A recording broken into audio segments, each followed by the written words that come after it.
बीच में बिजनेस व्यापार ज्यादा हो रहा है। जान बचाने के लिए दवाओं का इस्तेमाल होना चाहिए, लेकिन आज उन्हीं दवाओं का गलत इस्तेमाल करके लोगों की जान भी जा रही है।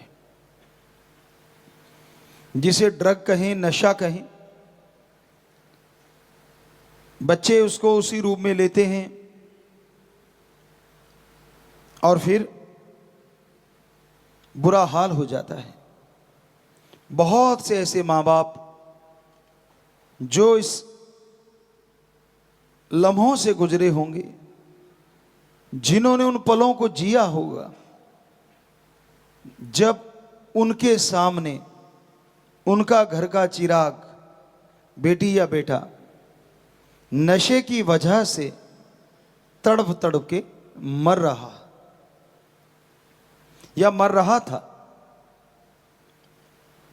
उन पलों का एक मां से पूछा जाए, एक बाप बहन बेटी से पूछा जाए, तो वो ही जानती है दर्द क्या होता है। और ये सब क्यों हो रहा है? चंद नोट कमाने के लिए, बिजनेस व्यापार के लिए, और कोई मतलब नहीं है। पैसा कमाने के लिए नशों के व्यापारी ये कार्य करते हैं, नशा लाते हैं, कोई रुकावट नहीं आ रही उनको। हालांकि कोशिशें की जा रही हैं कि नशा खत्म किया जाए, और यकीन मानो जब ये कोशिशें बड़ा रूप धारण कर लेंगी तो नशा भी खत्म होगा और व्यापारी भी, व्यापार बदल जाएंगे।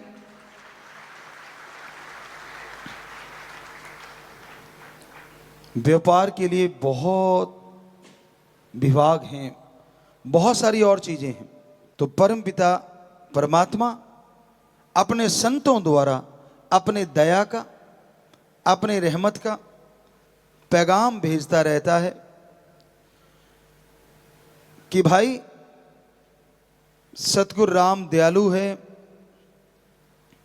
अगर आप सुन के अमल करोगे तो वो दया का सागर आप पे इतनी दया मेहर बरसाएगा कि आपके घर, आपके आंगन छोटे पड़ जाएंगे और उसकी मूसलाधार कृपा दृष्टि बरसती चली जाएगी, रहमो करम बरसता चला जाएगा।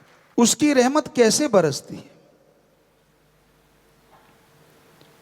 उसकी रहमत, उसकी कृपा जब बरसती है तो आदमी के अंदर आत्मिक शक्तियां जागृत हो जाती हैं, सोल पावर जाग उठती है, और इंसान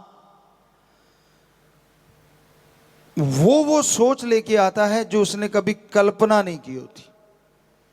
आप सत्संगी हैं, वचनों पे ठोक के पहरा देते हैं, दृढ़ यकीन रखते हैं, सुमरन करो और सुमरन से पहले प्रार्थना करो।